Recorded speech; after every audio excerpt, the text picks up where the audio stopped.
Welcome back to my YouTube channel. For today's vlog, ituturo ko sa inyo kung paano nga ba mag-send ng pera. Halimbawa, GCash transfer nyo sa inyong bank account, guys. Yan. Bali, itong tutorial na to ay basic lamang. Ituturo ko sa inyo, napakadali, guys. Yan. Basta sundan nyo lamang yung aking step by step na tutorial, guys. Yan. Bali, punta tayo sa GCash. Yan. Pagkapunta nyo guys dito sa GCash, click nyo yung view all. Yan. Dito guys, pagkarating nyo sa view all, click nyo tong transfer. Yan. Bali guys, dito may lalabas na local and international. Halimbawa guys, kayo ay nasa ibang bansa or kayo ay OFW, click nyo yung international. Yan, wala pa siya, coming soon pa, guys. Halimbawa kayo ay, nasa ibang bansa din yung inyong padadalhan or nasa Pilipinas, click nyo na lang tong local, guys. Yan, pwede naman to. Halimbawa may GCash kayo sa ibang bansa, OFW kayo, guys, or yung padadalhan nyo po ay OFW na may bank account dito sa Pilipinas na ginawa pa bago sila umalis.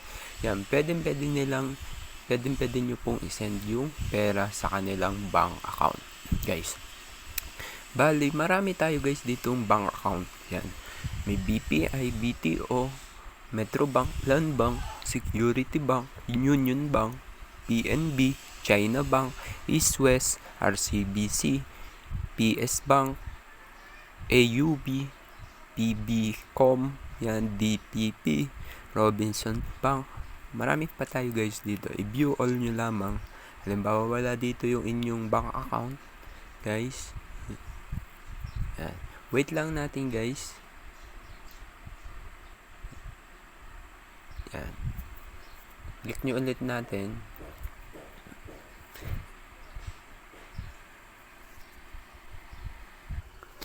Halimbawa guys, itong BDO or Union Bank ang inyong padadalhan. Yan, click nyo na lang yung Union Bank. Then dito guys, yan, ilagay nyo lamang po dito ang amount kung magkano ipapadala nyo. Basta huwag lalampas ng 50,000 per day guys. Yan. Yan guys. Basta huwag lalampas ng max of 50,000 per day guys. Yan. Then dito, ilagay nyo lang guys dito yung account name. Yan. Account number. Basta 12 digit or 19 digit guys siya.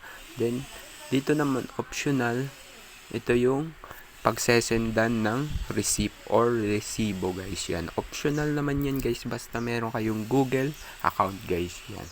Bali, ang charges fee nito guys ay 15 pesos. Yan. Kahit magkano yan guys isend ninyo, basta 15 pesos yung kanyang minimum na service charge. Yan. Ganun lahat ng bangko guys, ganyan 15 pesos guys. Yan. Ganun lang guys kadali. Sana may natutunan kayo. Huwag nyo kalimutang mag-subscribe, like, and share.